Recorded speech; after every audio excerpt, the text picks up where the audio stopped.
Hello everyone and welcome to another episode of No More Mondays. Not no as in N-O, but no as in K-N-O-W. And why is it called No More Mondays, Professor? Because we teach you things that you may or may not know about.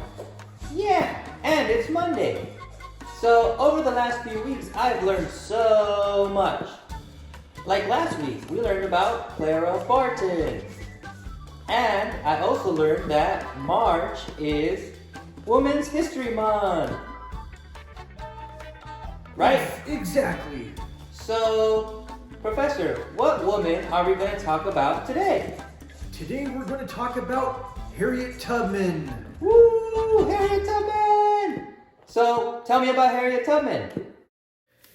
Harriet Tubman's birth name was Armita Ross, and she was born in Dorchester County, Maryland, March 1822. The exact date of her birth is unknown. She lived a very difficult life due to the fact that she was an African American woman living in a time when slavery was most prevalent.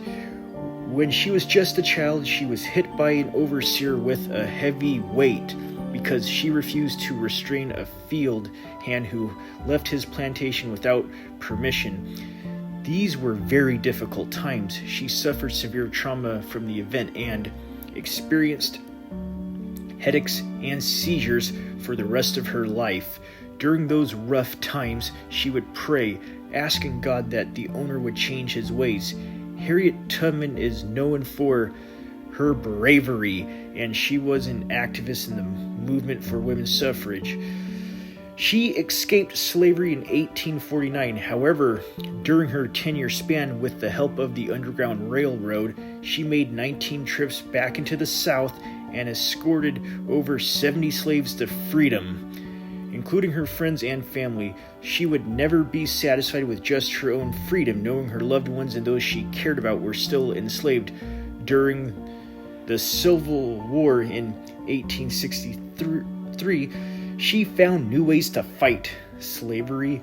She was recruited to assist fugitive enslaved people at Fort Monroe and worked as a nurse, cook, and laundress. Harriet used her knowledge of herbal medicines to help treat sick soldiers and fugitive enslaved people. She also became a head of the espionage and scout network for the Union Army. She provided crucial intelligence to Union commanders and Confederate Army supply routes, and troops helped liberate enslaved people to form black Union regiments. It took over 3 decades for the government to recognize her military contributions and awarded her financially. When the Civil War was over, her husband John Tubman passed away in 1867. She remarried Nelson Davis in 1869, and they adopted a little girl named Gertie.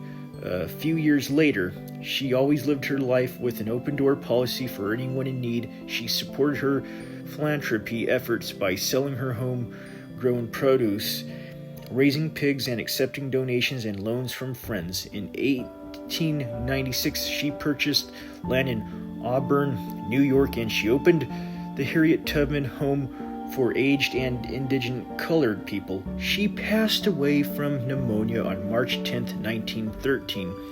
There are multiple schools and museums named after her, and her legacy will always be remembered. Marvin, are you okay? Oh, yeah, sorry, Professor. I'm just so speechless. She was indeed a remarkable woman, that's for sure. Yeah, definitely. I mean, after everything she's been through, and she's still gonna go back and help all those people. It's just so touching. Oh yeah, she was definitely a noble woman. That's why her actions will always be remembered to this day. Yeah, and I'm really glad we got to talk about her today, Professor. So, who do we have for next week for No More Mondays? We will have to find out when you all tune into next week's No More Mondays. Until then, see ya! Bye!